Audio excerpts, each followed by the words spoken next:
Tea. Yeah, tea. What are you putting in your tea? Nice cup of tea. I don't drink coffee. I'm a tea guy. Okay.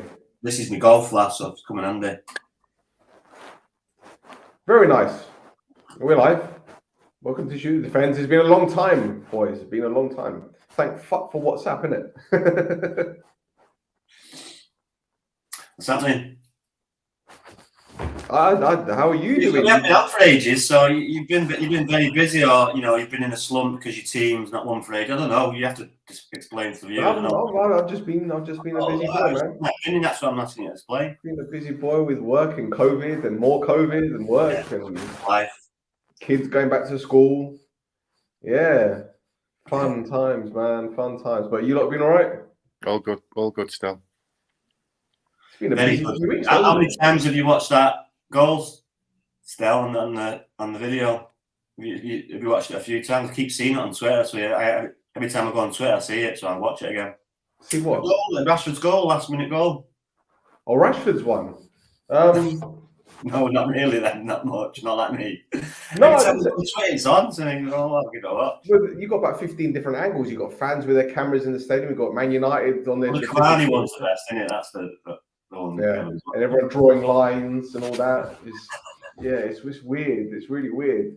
But I think with Twitter, you don't have a balance. You've either got really clued up people that know what they're talking about, and then you've got just unhinged. That's what it is. There's no middle ground. It's like Moscow. You've either got the really rich and the really poor. With Twitter, it's either the unhinged or the people that know what they're talking about. It's bizarre. But then you've got people that, if it happened to my team, and then they bring up stuff that happened months ago and think, it's not fair, it's not fair. Oh, for fuck's sake, man, honestly. Is this what football was like in the 70s and the 80s? I don't remember the 80s being like that in the 90s.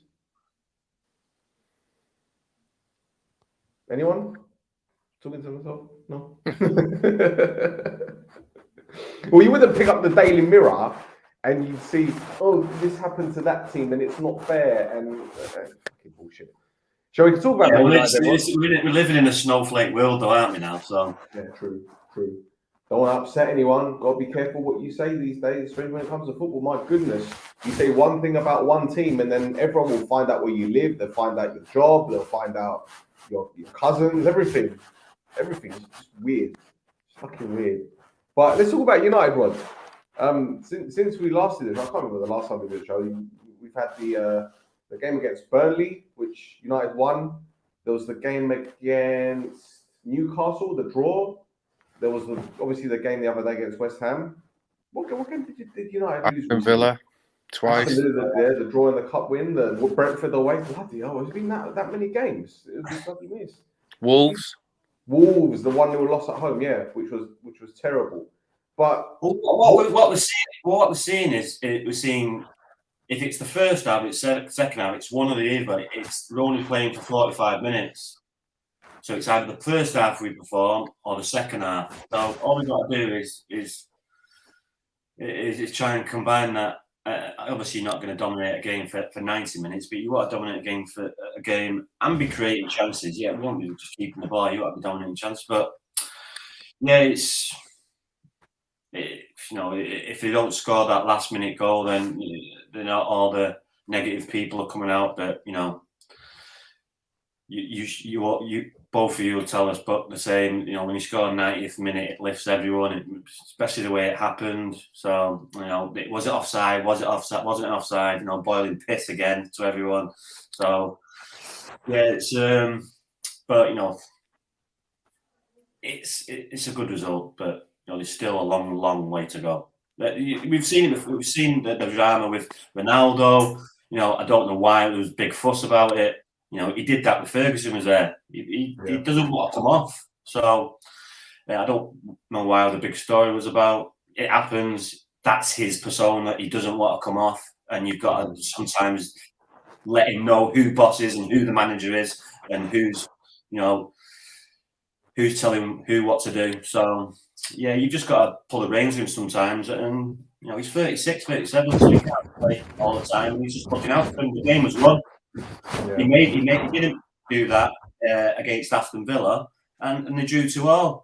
So he's learned from his mistakes, the manager, and he's put an extra centre half in there just to close it up. If he did that against Aston Villa, we'd win 2-0. And he's obviously seen that the week before, and he's learned from it, and that can only bode well. But it's worrying that he couldn't do it at the time because, you're 2-0 up. You've got 2 defenders on the bench. You've got a holding midfield on the bench. Why not do it then? But he's obviously learned, and yeah, it was a good result in the end. Well, the thing is, he's effectively only there as an interim manager for 6 months, they say. Well, you say that. Ole Gunnar Solskjaer was there for an interim manager. So results, depending on results, if he goes now and wins a load of games and the results and the performances get better, then he's in the conversation again. Yeah, true. But the thing is, I think the main concern for United is the defensive issues, conceding sloppy goals against Brentford. Had it not been for De Gea, scoreline would have been different. West Ham missed a couple chances at the end. There was a Souček's header, which went just wide.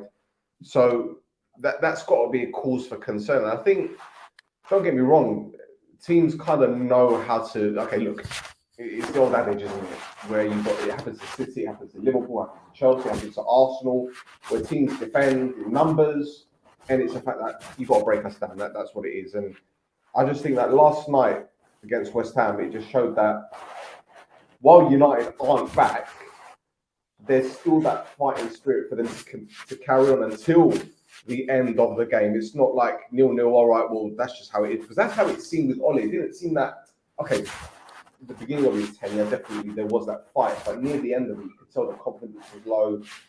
They weren't playing for him. I don't know, that's just how I interpret it. But you look at the players at the end of the game against West Ham. No, we're not doing the West Ham a disservice as well. The West Ham are 5th. They're playing really well this season, so it's not a really, really bad result if it's 0-0. Yes, we want to be winning because you're at home, but I forgot what I was going to say. I was going to mention a point, but it's gone. Were you going to talk about the team unity or the team spirit? No, I know the substitutions that he made at the end. Look at all the players that are on the pitch. Cavani, Ronaldo, Martial, Rashford, all the attacking players. He's just threw them all on and let's go for it. And he's no risk it, no biscuit, and it come off in the end. Steve, what have you made of United? Did Ole just throw everyone on like that?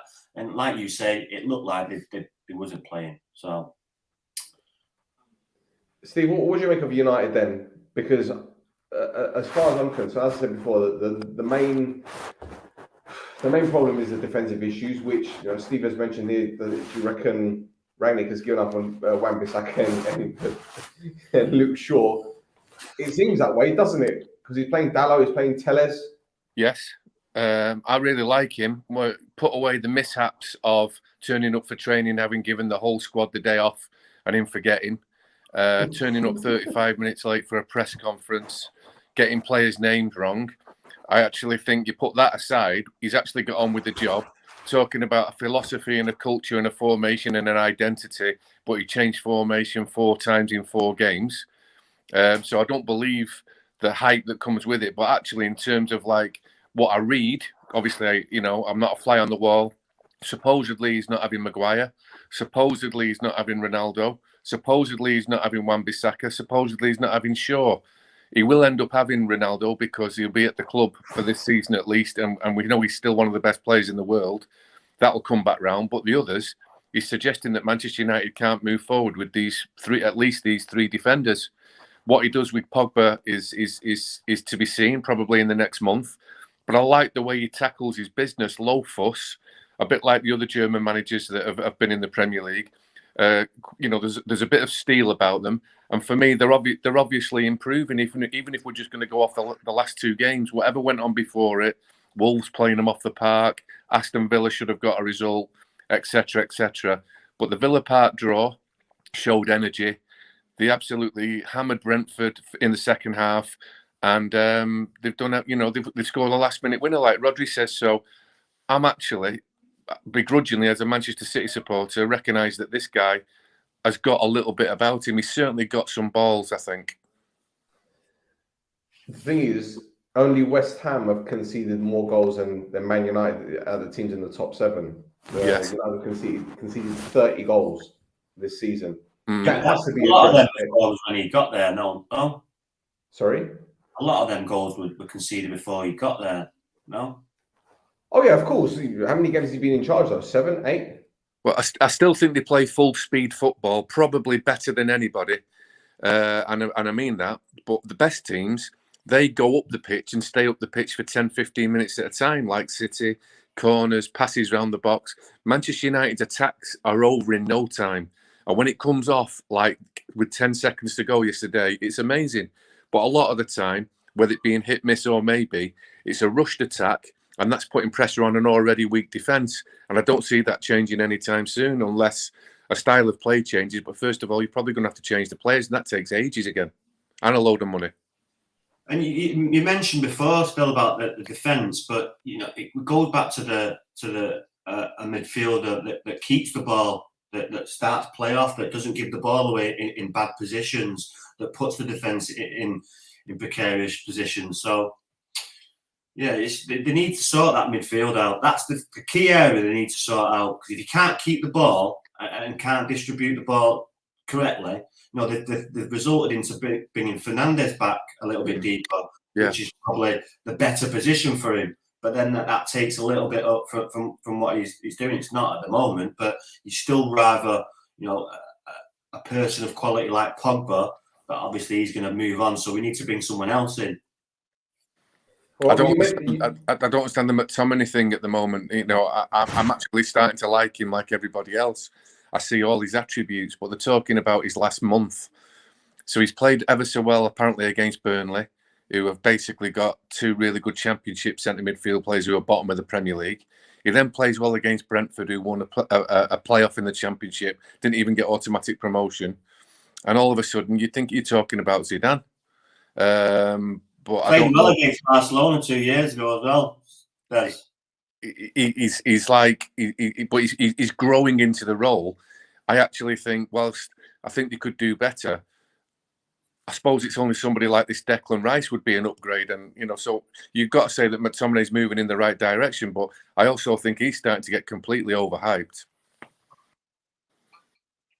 I think if you bring midfield players in, McTominay would flourish as well. At the minute, it's a struggle. You play better when you got better players around you. So are you going to the point that basically, even though he's playing all the time at the moment, that like so many people say, if they're going to improve, they've got to replace Fred? Yeah. Is that and Matic and Fred. Matic is going to probably go at the end of the season because of his age, and he's probably the better footballer out of the 3. Yeah. I like McTominay. The ball out of the 3. So yeah, I like McTominay, but he's still leaving me thinking. I hope they don't think he's the answer. No, but if we get to the strength that we want, he'd be a good player to have on the bench, or a good player to come in and do a job for a few games, though, wouldn't he? That's where we're probably looking at. But at the minute, we haven't got that quality to do that. So I just think still the biggest problem, the biggest strength is their biggest weakness still. So there's that indifference. The attacks are so rushed, they're not controlled, and they're not built up for ages. And when it comes off, it's amazing. But most of the time, it's rushed and over and done with, and you're back behind the ball defending again. And that's why they're conceding so much, because City, Chelsea, Liverpool, they stay up the field miles longer than Man United. Man United probably get there faster. Okay. And that's all to do with getting the ball back quickly. And City and Liverpool are the best teams to do that. But you've got to have every player to buy in to do that. You only need one player to not do it, and there's a way out. Sure. All right. Well, let's go into no man's land right now, very quickly. Paul Pogba and Anthony Martial. Obviously, Pogba's situation is a precarious one for United, though, because I don't know where they stand with him. In fact, I don't think anyone knows where they stand with Paul Pogba. I don't think Pogba knows where he stands with them. Same goes for Anthony Martial. Now, we heard a story about Anthony Martial not wanting to play for United, which he shut down. He came off the bench, played a big part in the equaliser, the winning goal. Apologies. So, do either of them have a future this season at least? Because the January window closes in what, 8 days, 7 days? Sorry, Rod. I think this manager, if he can do what he's done with Martial this weekend and keep him happy as the sub, he's one hell of an impact sub. Keep him hungry. There's no future for him, in my opinion, as a Manchester United starter.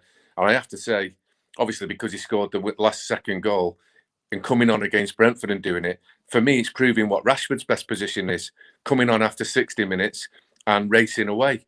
When you want him to race away for the first 60 minutes, it's not what the game requires. But coming off the bench, he's brilliant at it. So Rashford, Martial, Pogba, I actually think could be 3 outstanding Manchester United subs if they can be managed and motivated. What do you reckon, Rod? Can the German get something out of him? I think he can to the end of the season. I think he's smart enough and cute enough. We've seen that, the way he's dealt with situations and just put the fires out pretty quickly. Yeah, good phrase, Rod. Yeah, the Ronaldo, the Martials, Yeah. You know, these could escalate pretty quickly, but he's dampened them pretty quick. And you've seen the reaction. You know, Martial's not sulking. He's coming on. He's looking lively. He's setting Cavani to set Rashford up. So Rashford looks a different player, like Stel says, coming off from the bench. But you know, does he want to be known as an impact sub? Is that where he's at the minute? But you know, it is. So he's got to change that himself. But I'm sure he will. He's got the qualities to do that. But yeah, at the minute, coming on as impact sub, the last thing you want to see is Marcus Rashford and Martial coming on, or Paul Pogba. So yeah, this is what Roy Keane said after the football today. You know, Tottenham just haven't got the strength in depth where United have got that quality to come on and you know, put teams under pressure late on. All right, Steve, let's talk about your boys then. You were, 12 wins in a row or something along the lines before yesterday? Yeah, and I'm not at all disappointed about yesterday. You'd think when you look at the fixture list, Southampton away, you know, it's not straightforward as such, but it should have been a win for City. But every now and again, you're gonna come in for a young centre half who has the game of his career. You're gonna have an old goalkeeper who rolls. Don't get the 3 points, but under the mantra that I believe City go with, which is win regularly, draw occasionally, lose rarely, will be enough to win the title, and that's what City do. Absolutely. Steve Mack, bloody hell. What's happened to you? Join the stream, so. What's happened to you? You good? Yeah, I'm good. How are you guys? Hello, mate. Evening. How are you feeling, mate, after your boys got a result today? You know it's bad when it's like, do you know what? I'll take the clean sheet because I think Arsenal strikers have a stutter at the minute because we struggle to finish a sentence, let alone a shot. Mate, we were just talking about Man City there. You guys played them a few weeks ago, lost 2-1, and all over social media, Arsenal won the first half, and Arsenal were robbed. Arsenal were robbed. Let me ask you something. Yeah, but let's be 100% honest here, right? Okay, and this isn't taking that away. This isn't adding any bias or whatever, right? Put that all to one side. What is Gabriel thinking? What was he thinking? Sorry, should I say? Past tense. I don't know what he's thinking right now. He probably still isn't thinking. That's the problem. With him, I kind of think he fits Arsenal for where they are right now. But if Arsenal fans, and I say the club itself, is serious about being top 4, he shouldn't be a starter, or he shouldn't be a key component to the defence, because he has these rash mistakes in him and he doesn't have the composure at the back line. Like, that was a pressure situation, and I don't even know, it's a brain fart. That was the best way to describe it, what he ended up doing. And I think he'll serve a purpose now, and similar to like what Rod was saying about McTominay, he's not a bad player, but to be an elite Premiership team, he can't be a guaranteed starter. He'd be a great squad player, but maybe he's someone that you have in and around that you rotate in for 3 or 4 games. And that's maybe where Saliba comes in for next season.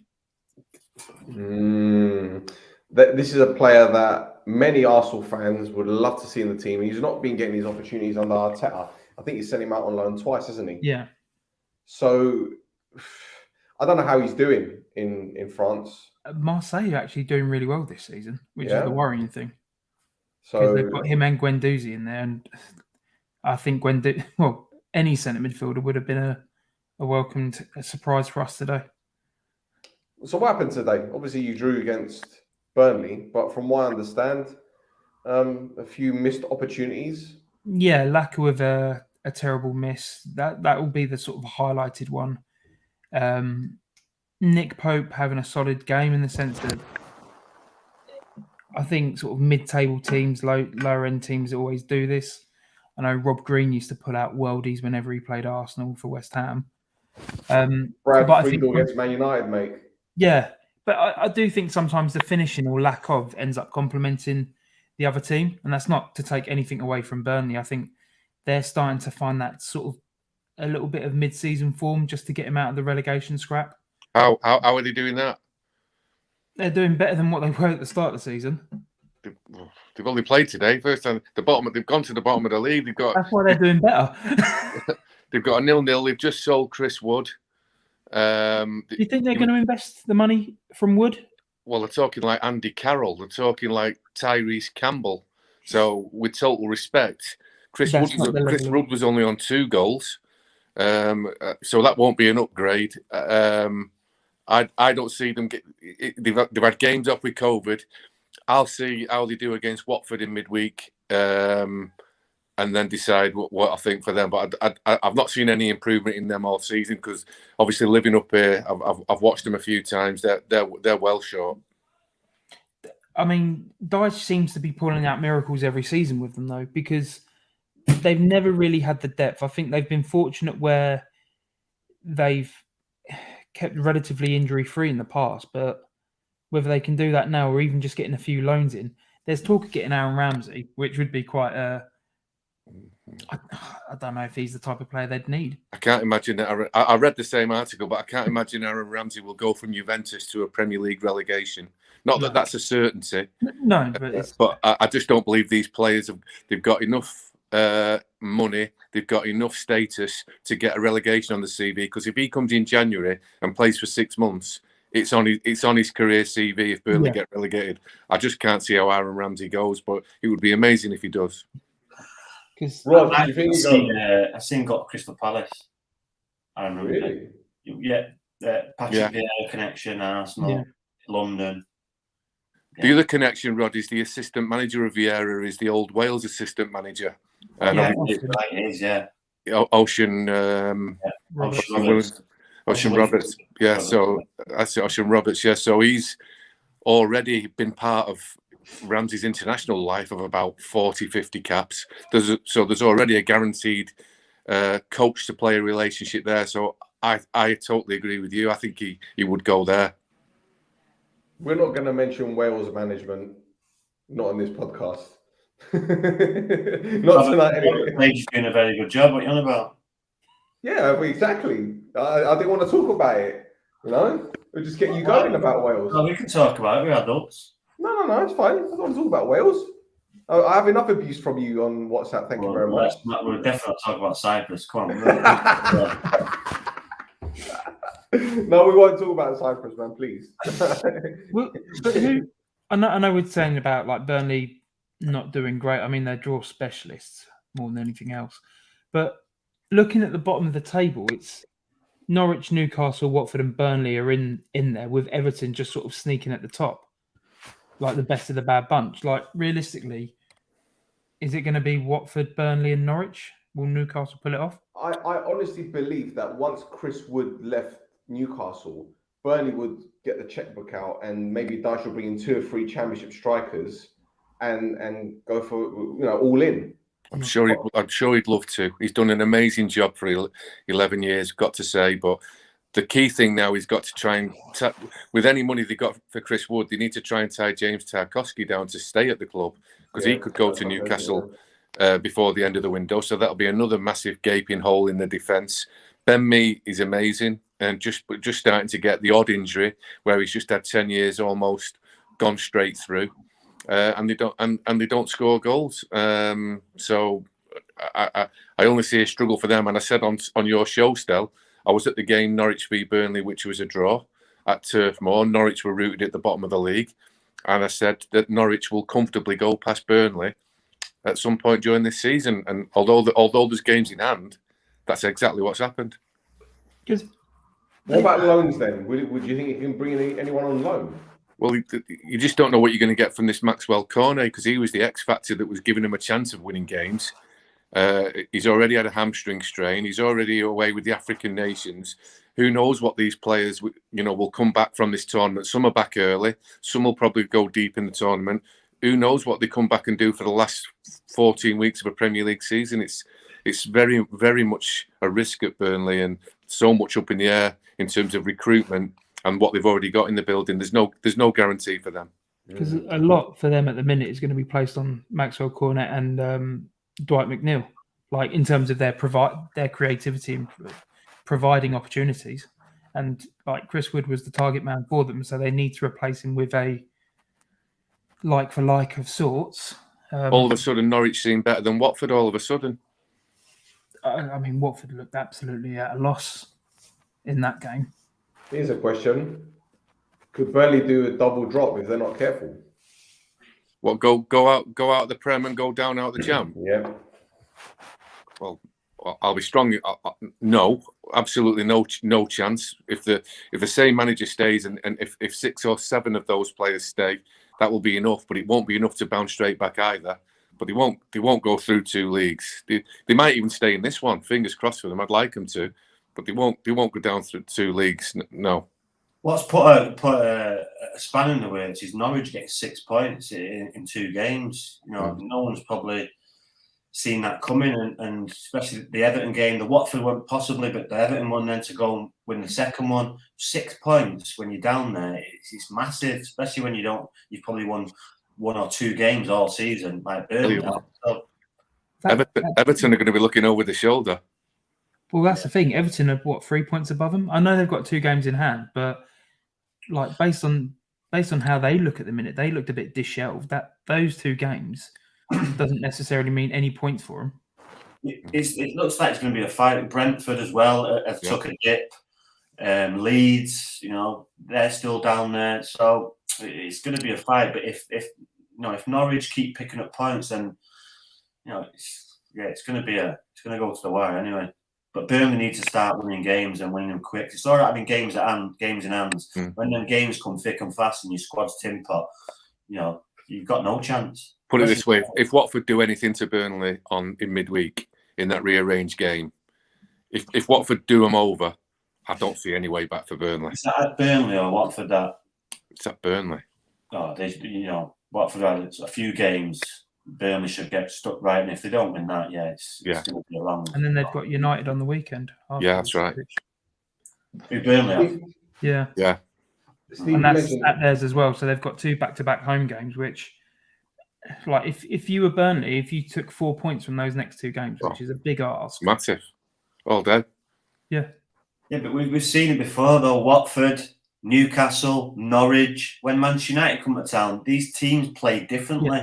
So, they're just cheating the fans and the manager, because the team that I've seen against Newcastle, against Manchester United, I've not seen since. The team Norwich have picked up. But Watford, where's that team gone that play Manchester United? So, they've not won a game since. So sorry, lads, to ask you on your show to ask the questions, but does anyone think Newcastle will go down, or do you think they will stay up now? What's your verdict?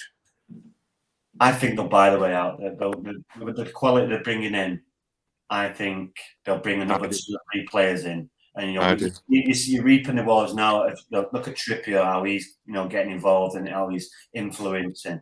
You keep on bringing another 2 or 3 in, and that'll be enough. They've got a game in hand over Norwich as well, don't they?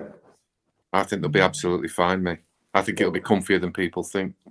They just need a defender who can actually control the back line, because they seem to be missing that. And this isn't just like an anti-Eddie Howe thing or previous management. This is an inherent Newcastle thing for the last 10, 15 years almost. They don't seem someone that can organise the back line effectively. Joe Willock, I think every Arsenal fan was laughing when we sold him for that much because he couldn't sustain that form.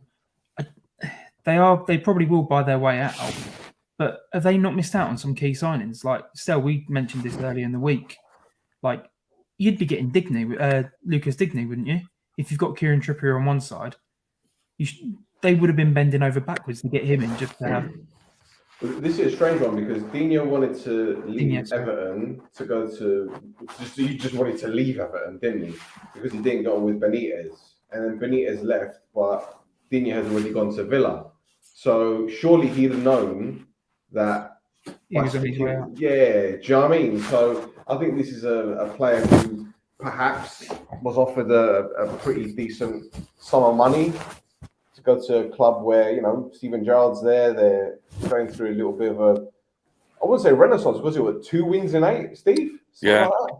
So it's not as if they're firing on all cylinders under Steven Gerrard. They beat Palace and they beat Everton, wasn't it? They are starting to look more entertainers, though. I think they looked a little bit drained before Dean Smith. I know he won the game before they sacked him, but they were starting to look a little bit drained. They're starting to play a similar system to what they did last season. I know Coutinho's kind of been the replacement of what they were missing in Grealish, because Buendia didn't quite fit that system out on the left, nor in a 10.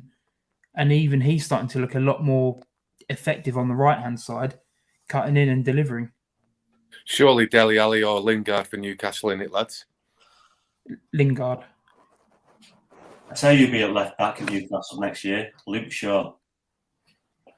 Oh, okay. Yeah. You've gone for 2 calls tonight, haven't you? You've gone 2 tonight. Ramsey to Palace and. You made it here for wins. Okay. Quickly check those odds. Well, Steve, you mentioned Everton earlier, and they're in a really precarious situation. You've got the fans that don't like the board. Then Mashiri says that he's invested another 100 million into the club to show how, committed he is. But let's face facts. They're 4 points off the relegation zone. I think they've played the game less than Newcastle, but let's say Newcastle do fight their way out of it. Watford are only 5 points behind them. If Watford make a managerial change, which could happen, because knowing the owners there, they'll probably bring in someone else. Everton are another team that are in trouble, really, if you think about it. Definitely. And I don't think Calvert-Lewin, Rodri's pal, is. How's he going at 20 goals this year? Well, he's not fit and he's not flourishing, but they do sling the ball in. But they seem to be coming in at different angles now since Townsend has come to the club, who always looks to shoot before he crosses. And obviously, Damari Gray, he likes to dribble, glide, and go through to score himself. So I think Calvert-Lewin thrives off crosses, but I'm not sure he's getting the same type of crosses that he was getting when he had that purple patch, which got him into the England team squad. And I don't see them how they're going to score any goals any other way. So they're going to have to sort the assists out for him to give them any chance of staying out of trouble. How about this for a stat? Everton have only got 6 points from their last 42. Oh, wow. That is just... You've only got 6 points from the last 42. Yeah. But you know yourself, that's not all of a sudden going to get to 18 points in whatever. It's not that they're in trouble. Yeah. That's a malaise. Yeah. Because they weren't able to sign many people. They could only sign like 3 transfers in the summer, couldn't they? Because of FFP, I think it was. Oh, really? Well, their only signings was Rondon. I think that was on They think they got a bargain. They paid some form of fee for Damari Gray, didn't they? From like 1.2 million, which to be fair was a steal. But yeah, even because they got Begovic in as goalkeeper options. That's right. Yeah, they've got Rhodri on loan, haven't they? They are definitely in trouble. No, they've spent 20 million quid on that left back for the Ukrainian lad. Yeah. Yeah. Have you seen the video outside Everton with Bill Kenwright? Yeah. No. What happened? Yeah. The fans are arguing with him, and the way he comes across, it didn't look good. It was basically saying, we can't compete, we can't, But then people are going, well, wait a minute, Leicester have won and other teams have done well, and Everton spent more money and arguably a bigger club. So, but Rod, there's a load of gaps in the club as well, because I suppose Benitez gets the blame for it, or it was probably him, but supposedly he got rid of this Marcel Brands, who was the head of football, got rid of the head of recruitment, Greta Steinson, apparently dismantled the whole medical team, got rid of Danny Donachie, Willie Donachie's son. So big figureheads in each department haven't even been filled yet, whilst they're still on this horrendous run of form. So the club in itself is like falling apart. And when they got rid of Benitez, obviously his backroom staff that he brought in have gone. So they've literally gone down to the bare bones behind the scenes. Big Dunk on his own. But then I think Big Dunk, he didn't do too bad last time when he took the caretaker. And it's not to say that he's going to perform miracles again, but it's a lot to ask, though, isn't it? When you're down there and he's you can understand why Rooney won't take it. Or would be you can understand why Rooney would be reluctant to take the role, given. Mate, if they offered Wayne Rooney, it doesn't matter what situation. Do you think anyone's in a worse situation than he's in right now? They have. So he said it before. He wouldn't be able to turn that down. And I was in the same position. There was no way I would have took any manager's job if it wasn't Salford City when I was a player. Just wouldn't have done it because it was my own team club. I did it. But anyone else, I would never have done it. It's different. Lads, do you want to hear some of the Everton signings over the past 4 or 5 seasons and how much they spent? Yannick Bolasie, 25 million. You look at that 200 million. But it's over 400. Over 400. Ashley Williams, 12 million. And a donkey in front. Schneiderlin, 20 million. David Klassen, 23 million. Jordan Pickford, 25. Michael Keane, 25. Sigurdsson, 40 million. And in the nick, Cenk Tosun, 27 million. Theo Walcott, 20 million. Yerry Mina, 27 million. Andre Gomez, 22. Fabian Delph, 8.5. Jean-Philippe Bambin, never heard of him, 25 million. Moise Ken, 25 million. Iwobi, 28 million. So they're going for like middle of the roads players. They're kind of gambling, aren't they? Oh, they're not got one right. No, their owner's an Arsenal fan, so he's been doing us a favour by taking the crap. Who else? Balassi. They're all no. That is terrible. When you spell it out like that. How much was Richarlison? 30 odd. Or was it 40 odd? I can't remember. I'm thinking 40. It might be more. Sigurdsson's a big one as well. 40 million, and you're not getting nothing for him now. He's gone. That's it. You've mentioned one there for 25 million, and we don't know who it is. Yeah, some agents like that in Dubai now. Some agent working at Everton. Richarlison, initial 35 million, and it could rise to 50. But yeah. Yeah, it won't be was near enough 40 million with add-ons. Jesus Christ. Honestly, fucking hell, that club is in big trouble. In the shit. And they're talking about getting a new stadium. What for? What the fuck for? Big trouble. Doesn't make no sense. Steve, we touched briefly on Man City. Let's go back to your boys. As I said, 1 draw in 13, 12 wins. Now, I don't want to ask the obvious question, like, oh, is the title done and dusted? Because everyone thinks it is. Liverpool won today. Does that put a little bit of pressure on City, though?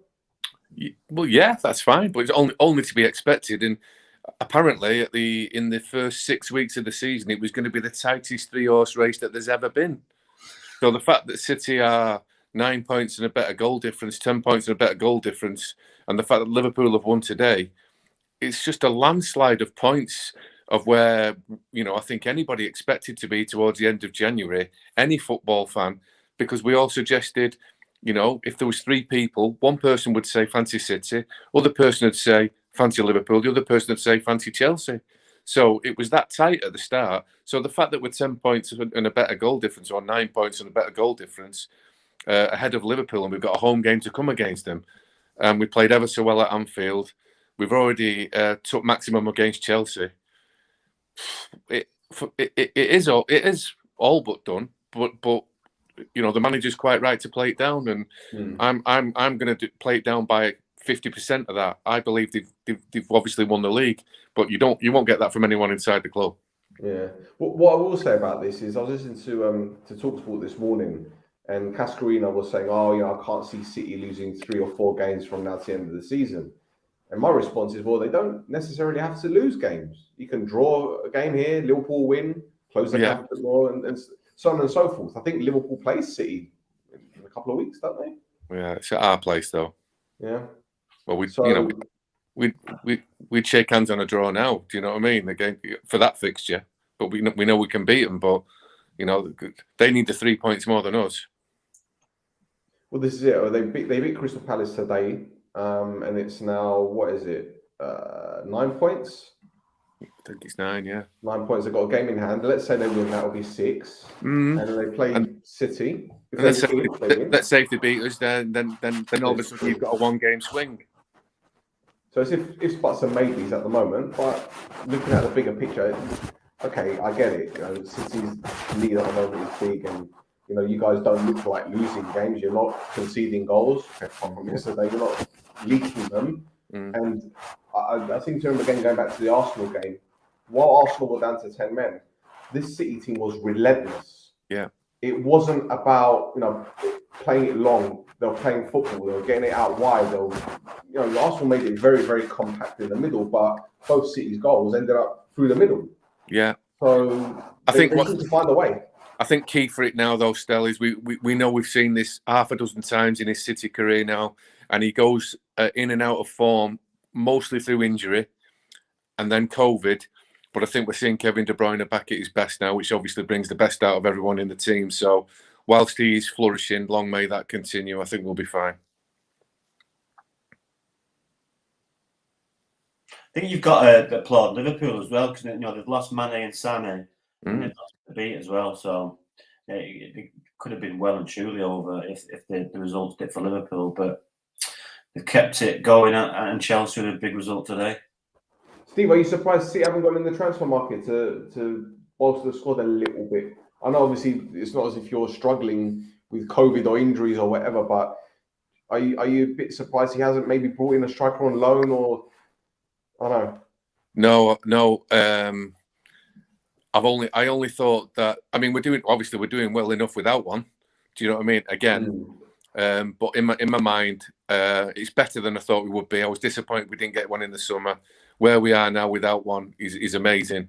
But I've always had it in my mind that we'll go with a heavyweight signing in the summer. Do you think they'd be looking at Haaland? I really think so. But it could still be Kane. We've spoke about it on here, but I think we'll go heavy in the summer. All right, you mentioned Harry Kane. Let's talk about Spurs then. They lost to Chelsea today, and it was quite convincing as well, in all fairness. I know Spurs fans are a little bit aggrieved because Kane had a goal disallowed for a push on Thiago Silva. But they just can't beat Chelsea at Stamford Bridge, can they, Spurs? Hard game. Ziyech's goal as well. I think the warning signs were there first half because he did take a shot with his left foot, similar to the first goal. Obviously, the first goal went in top bins. But the first shot in the first half was straight at the keeper. But the warning signs were there. He's got a sweet left foot. Go on, lads. It sounds biased because I'm an Arsenal fan, but Spurs look very thin with their squad. And unless Conte gets some investment to provide some squad depth or a little bit of, outlets in the wide areas, I can't envisage him being there next season. I think he'd get fed up with it. Mate, I see that defence. I'm thinking they never keep clean sheets. No disrespect here, but Morecambe made them look bang average, in all fairness. And again, go back to the defensive system. You got Eric Dyer, who was in and out of favour with different managers. You got Davis playing at centre back. Davinson Sanchez, all of a sudden, he's back in the fold. They're waiting for that Romero to come back from injury. I think you're right. Conte's only there till the summer, isn't he? Has he got a 1.5-year contract? I can't remember. I think it might be 1.5 years, but then we don't know what the clauses are. So we could have an extension, like a 6+12 type thing. But if you were the manager, you go in with all the promises of having investment into the squad to build the team and make them a top 4 challenger, because Spurs have got the revenue for it. And they might get Adama Traore, who's been inconsistent to say the best this season. I don't know. But what Adama Traore isn't going to change. Oh, no. He really isn't. No, I mean, like, you see Kyle Walker-Peters scoring against City yesterday, and people forget that, like, he was sold from Spurs.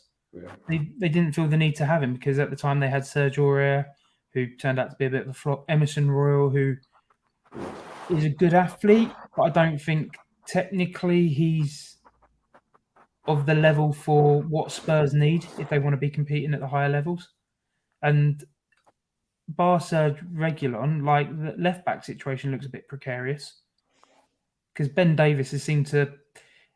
He doesn't look good enough as a left back in the Premier League, nor is he composed as a centre back. So he has to play left centre back with a back 3. That's where you get the best out of him. And if you're having to play Matt Doherty at left wing back, you're in trouble. Rod, what do you make of Antonio Conte then? I've seen a lot of Spurs fans over the past few weeks getting really excited about him because they got that last gasp winner against Leicester City. But again, knocked out of Europe, knocked out of the Cup.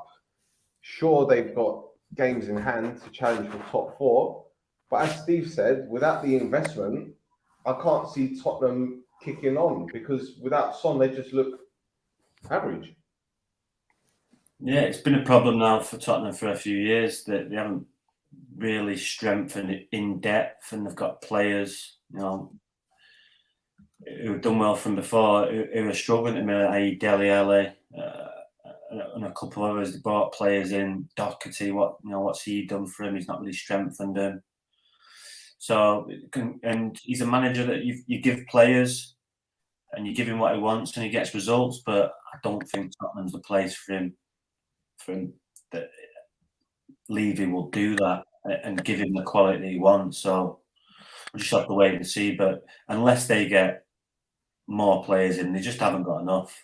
They just haven't got enough, especially to compete with the top teams. Far too much firepower. Looking at Liverpool, Chelsea, City, and then you go down to Arsenal, United. These 5 teams there have got a better squad than Tottenham. So yes, they've got Son and they've got Kane, but they need a central midfielder. They need. They're trying to get rid of Dombele. They need a centre half. Yeah, they need a few players, and will he get him? That's the big question. Will he get him?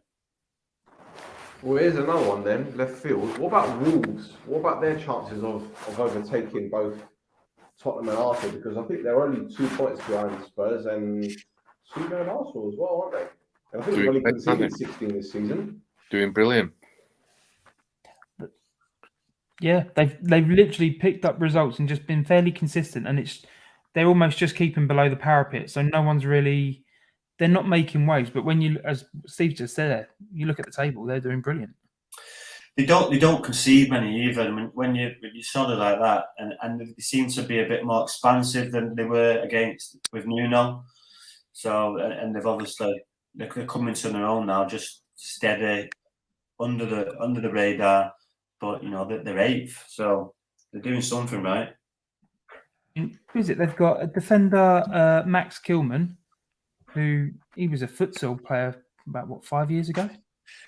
They've got steady players on it. Yeah. In midfielder, Cody's a steady player, and they've got the kid up front. They've got experienced players. And have you seen their left back, Nori?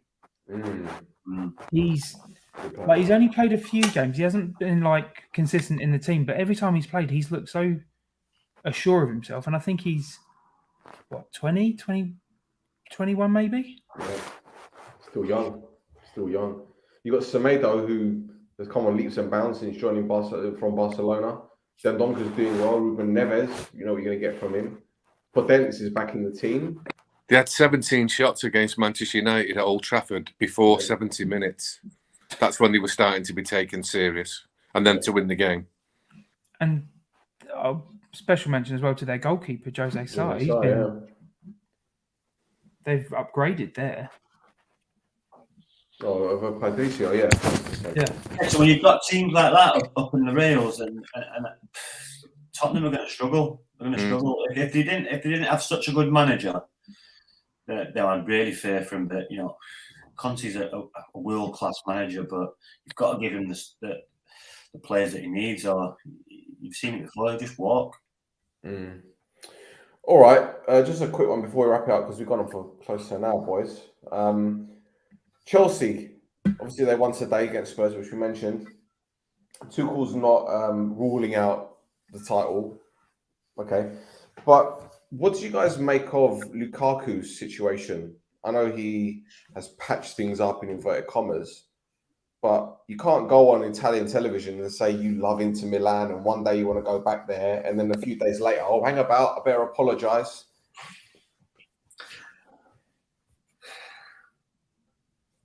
Was it one of them lost in translation deals? Or No. I think the main focus for him on that interview was to say that he missed Inter, or he wished he didn't go in the way that he did. Because Inter, obviously, their owners had a massive financial crisis where they had to dissolve one of their affiliated clubs in China, and then they were hemorrhaging money, so they had to release players. Hence why Conte, that was one of the factors why Conte left. I think it was more him sort of saying, I wish I could, do right by Inter. And then when you read the quotes about him saying at Chelsea, it was more, the system isn't what he's used to. He's not in the team at the minute, and that's something he's fighting to get back into. Like, if you took it from that perspective, it's just player's not playing. He knows he's got to work hard to get it. But the fact that it came out like a week before the Liverpool game, the timing... I get that, but my point in this case is, well, you see Timo Werner hardly getting a kick, and you don't see him talking to German media and saying, oh, I miss Leipzig, and I wish I never left the way I did, and I'm not playing games. He just gets his head down and deals with it. Well, why is Lukaku even giving these interviews anyway? What's he got to do with anything? He doesn't play for Inter anymore. It's not that he's retired. Who's his agent? It's obviously his nose is put out of joint, because he's not playing the position, or he's not getting the support that he thinks that he got at Inter Milan. But he plays a totally different way. You've got to adapt to where the manager wants you to play, and obviously his toys out the pram. He doesn't look fit again. Now, Jimmy Hasselbank touched on it. He looks overweight, and his movement isn't great. So, he just needs to knuckle down, cut the interviews out, and work harder on his game, because he doesn't look fit. And we've seen that. We've seen at United. If the ball goes up to him, it's like a set of railings. It's just bouncing off him. Well, they should never use him as a target man. I get of his build and physique, and I know all footballers should have a reasonable first touch, especially if you're playing Premier League. But he doesn't play like a target man. He almost plays off the main striker. That's why he was so effective at Inter. He had a strike partner who he was playing off of, as opposed to being the focal point to play through. And I remember when he was at Everton, Roberto Martinez used to play him on the right wing at times in a front three, and he used to absolutely devastate and bully fullbacks because he likes to drive forward. He likes the ball in front of him. And I don't think necessarily the Chelsea system suits him. I was surprised he went there. I don't think the system suits him. I don't think it was the right move for him. And I don't know if it was him wanting to go back to try and prove. Do you think Tuchel wanted him? Do you think Tuchel wanted him? No, I think it was Tuchel wanted him. No, it was a statement signing. Right, so spend 95 million quid on a striker just to show that we've got a big dick. Is that what it is? Yeah. We're European champions, so we're going to sign another striker to what? I think there's elements of that. The owners, they probably just look at the goals and they don't know nothing about football, or where the manager wants to play him, or the way he played in Inter, or the way Tuchel plays. That's probably the worry you don't have as a football director in charge, because he doesn't know what's going. They don't know what they're bringing in. So they've got a player in that the manager doesn't want. Just won the Champions League, and he's sulking. And and not performing. And it's a big problem because when you spend that much money, especially when you've just won the Champions League, you need to go on to the next level. The next level is competing for the league and trying to win the Champions League again. And, you know, they've slipped off the last couple of weeks. They need to get back on track. Well, they did today, but, you know, if Lukaku's not fighting on all cylinders, then they're not going to compete with City. Well, at the risk of having this come and bite me on the arse, because sometimes when we say things, you look back on it in a year's time, you think, shit, why did I say that? But you look at Lukaku, I think he's got 5 league goals in 20 games. 15 of those appearances have been starters, 5 off the bench. That's not what you'd expect from a £90 million striker, no? Or a title-winning team, Stel, because I know Rhodri talks about it a lot. Let's just say City's are Mahrez, Foden and Sterling with De Bruyne playing around them. We know what Liverpool's are. Jota, Mane, Salah, Firmino. And Chelsea, I've got Werner, Havertz, nobody ever mentions him, Havertz and Lukaku. And it's a graveyard for a striker at Chelsea. They're brilliant at set plays. They've got brilliant midfield players. They score penalties. And they are a powerful athletic team. But if you just look at the set of 3 forwards in each rival, the Chelsea lot can't get near City or Liverpool. Well, you look at Chelsea's previous strikers over the years. They had Diego Costa, they had Drogba, and it is very difficult to replace someone like Drogba. That is one of a kind. No, but they've done it before. They brought Fernando Torres in, and he was a dud. He was a different player at Liverpool. True, but he did win a Champions League. No. You know, it's players that the managers wants and they fit into the system, or you know, probably a different thing with Fernando Torres because it was totally different. But you know, he knows he's put out a joint because he's not playing where he wants to play. That's not being professional. That's being a baby. What type of striker would Chelsea need?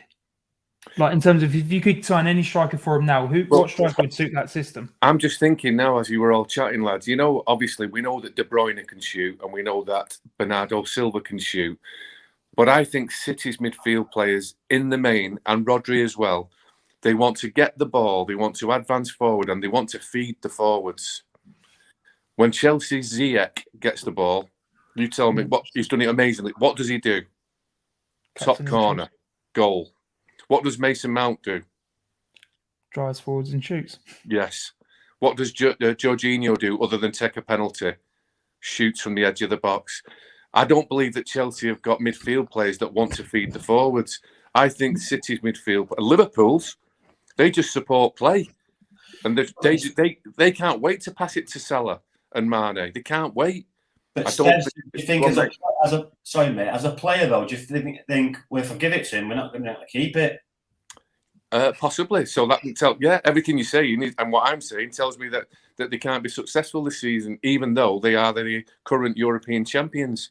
I don't think them. I think the Chelsea's midfield players are brilliant, but I don't think they supply and feed the forwards. City's do, Liverpool's do. Sorry, Steve, just touch upon it. They've got other players like Pulisic and Hudson-Odoi, who are attackers almost, if not wingers, and they've been playing at wing back at times. Yeah, Hudson-Odoi is left wing back today. Yeah. He's doing similar things to Mount, getting the ball left hand side, driving inside, and smashing it. I think the only midfielder that really links up, centre midfielder that really links up well with the strikers there is Kovacic. Maybe. But it's not, and it's fine. They've got the great players, all of them. But it's not going to be enough. It's not going to be enough to win the Premier League, and that's why Lukaku he's unfit. Rodri's touched on. I believe he's starved of any real, genuine passes in the penalty area, and I think Chelsea are a set play and a crossing team. That's why it's so hard to score for Chelsea. And when they do, and you score from a cross, brilliant. It's a great training ground goal. But City and Liverpool just invade the penalty area from all angles. Yeah, Theo's touched on there. You know, Reece James and Chilwell's a massive miss as well for because they're the players that assist to the forwards, get the balls in, and the quality's dipped from when them two, because them two are top quality players. Agree. Well, they've got Alonso. He didn't play today. No, I don't know whether he's injured. I'm no, not he sure. came on still. He came on. He came on. He came on. So He got 0 points though. Oh, I know. But then they had Emerson, but he's out on loan, isn't he? No, he's back. They've got He's him back now. They brought him back because they had Kennedy out on loan as well. I thought they were going to bring. Oh, one of them's back. No, they've brought Kennedy back because I apologise. One of them's back. Yeah, because the one that they wanted to bring back, as harsh as it sounds, he's in France and they can't cancel the loan deal. They're trying to. It's Emerson. Yeah, they're Emerson trying to got pay that 2 one out, and I think they've brought Kennedy back in. Right. Okay, that makes sense. Here's a question, Phil. What do you think is going to happen to Rudiger? Do you think he's going to leave? Or do you think what do you think he's doing? He's Leave. going Madrid. Leave. It's a tough Yeah. one.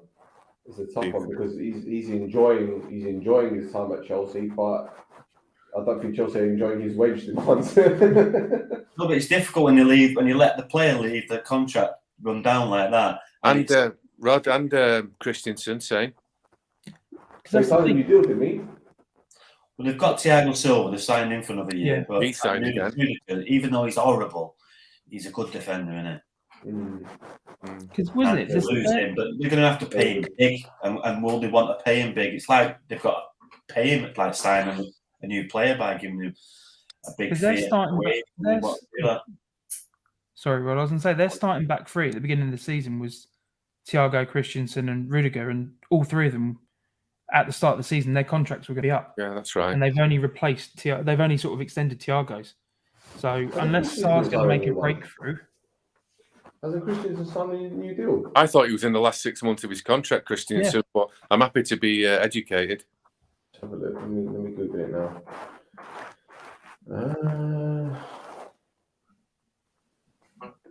I don't know.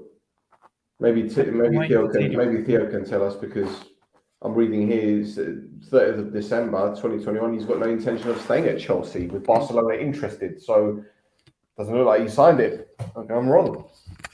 Barca won it. There you go. Well, there's a couple of them, so they need to get them at least one of them signed up. But that's a big, massive hole. They've been linked with Koundé at Sevilla, the French defender. they nearly signed him in the Yeah. summer. Didn't they have they still got that guy who went on loan to Derby then AC Milan, or did he sell him? No, they sold him, didn't they? Tomori. They sold him. They sold Yeah, him, did they sell him? Tomori has gone to AC Milan. Yeah, was he on loan or they sold him? Permanent. Sold him. Got 20 million from him, didn't Yeah. See, he was a good young prospect. Maybe they should have kept hold of him. Well, Tuchel even said because I think it was agreed of a loan to permanent. So when he came in, he said it was a shame because he wanted to work with him. And I think that was sort of decided before he got there. Yeah, yeah. I liked him. I liked him at Derby, but he obviously growing in the game. But yeah. What about the lad that played today? What was his name? Sar. There's Sar. He's a French centre back who can play left back or left wing back. Or he's played there a few times. Well, when did they get him? I don't even know who he is. They got him not this summer, last year. And he's been out on loan. Okay. He was out on loan last season, then he sort of came back in the fold this year. Because there was talk he was going to get sent out again. They kept him and he bided his time and broke into the team. Where was he on loan? Next, you're going to be asking me his birthday. He was on loan at Porto. But then he didn't have a great season there because he played for their B team as much as he did the first team. Isn't Ethan Ampadu out on loan? Yeah, he's United initially. I mean, the fact that Yeah, somewhere abroad or somewhere. Ampadu at Venezia. Yeah, he's somewhere abroad. The Italian team with the really nice kit but are doing terrible. Every time he Doing plays, a really nice kit. he's done well for Wales. I like Ethan Ampadu. He's all right. I think. Good else, I don't know. I was going to say, is it Borja? The striker who's at Striker, Southampton. He's done well. yeah. So is Gallagher, I suppose, at Palace. But they've got Clark Salter as well out on loan, haven't they? Yeah, he's at Cov. But Yeah, he won't come back and play. No. blimey. What about Well, Matt Maezaga, the American? They've still got Baba Rahman. Yeah, and Danny Drinkwater. Ross Barkley. He's still at the squad, let alone out on loan. Jesus. That's Crikey. insane. He's in Italy. Oh, okay. Yeah, you were saying Venezia. Blimey. But yeah. Oh, well. Well, boys, we've done over an hour. That was fun. See? No game reviews. We should do this more often, really. Just fuck the game reviews. No point. Everyone else does it. Can I give a special mention to Ollie Babb for scoring that worldie? To who? Have you not seen it on Twitter? Like the best non-league goal of the season. Oh, I've seen it on the volley. I've seen it today. So Yeah. he rung me last night and he said, "Mate, I've scored a worldie." And you know when your mate's on the phone and they're telling you the story, you're like, "Oh yeah, of course you did." And then he showed me the clip this morning. I was like, "Oh yeah, it's actually really good." He's like on the sideline, and he's like the ball's looped over, and he just volleyed it. It's gone right in the top far corner. It was like 40 yards out. The thing is, he was Wind assisted by the looks of it. Hmm? Wind assisted as well by the looks of it.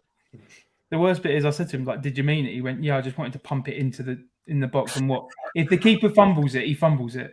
And he just said, "I can't be bothered to like do the back and forth and all that." He just went, "I'll pump it in there," and because it's only like 10 minutes in. You shouldn't be like divulging this information. You're taking everything away from his goal. No, like he was aiming for the goal. Like, but I think it's one of them. Is you go for the shot, you're confident it will go on target, but you're not confident it will go in. If that makes sense. Okay, fair enough. Well, congratulations, goal of the season. Yeah, push back forward. If he wins the Puskas. Well, boys, thank you very much. It's been great. Thank you, everyone watching. Thank you for having us, Stel. Thank you, Stel. Was that Rod? Shout out to big game tomorrow against Ammonia. Good luck for to do the double. Bye.